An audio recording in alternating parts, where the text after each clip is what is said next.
Hierdie boodskap na toe gebring deur Skatte in die Hemel. Gaan sluit graag by ons Facebookgroep aan vandag. Vandag se skriflesing kom uit Lukas 20 vers 13. Toe sê die eienaar van die wingerd: "Wat moet ek nou doen? Ek sal my geliefde seun stuur. Miskien sal hulle hom ontsien." Vandag se boodskap is getiteld nie net woorde nie, maar dade. Dit is wonderlik dat God sy mag en heerlikheid afgelê het en 'n plek onder die mense ingeneem het. Uit ervaring het God geweet hoe onbelangstellend mense is en dat hulle nie in hom sou glo nie. Dit was 'n gewaagde stap van God om die risiko te loop om na 'n planeet te kom wat bekend is vir sy terrorisme en maffia-bedrywighede en by mense te gaan woon wat bekend was dat hulle profete vermoor en verwerp. God het soveel geloofswerkers, met ander woorde profete al gestuur en hulle is almal vermoor. Toe sê God: "Ek stuur my geliefde seun. Hulle sal hom ontsien." Eeue lank is die koms van die groot verlosser aangekondig. Toe is hy hier.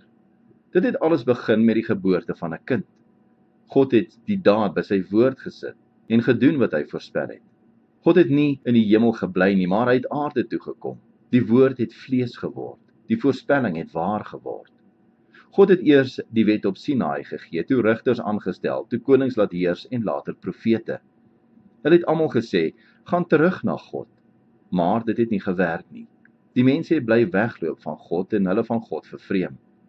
Toe kom die dag. God self land op aarde. As niks dan help nie, sal ek dit self doen. Ek sal julle kom terughaal en tuisbring. Ek sal vir eens en vir altyd vir julle laat sien hoe volmaak, liefdevol en regverdig ek is. Met die geboorte van Jesus volg God 'n nuwe benadering. Nie meer 'n afstand tussen God en mens nie, 'n kloof nie. Nie meer mense namens God nie, maar God kom self. Kom ons bid saam.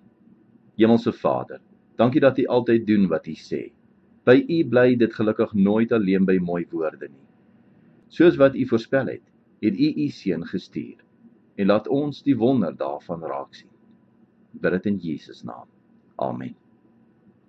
As U soortgelyke boodskappe wil ontvang Maandag tot Vrydag, sluit aan by ons WhatsApp broadcast groep. Stuur net jou nommer na 072 581 2973.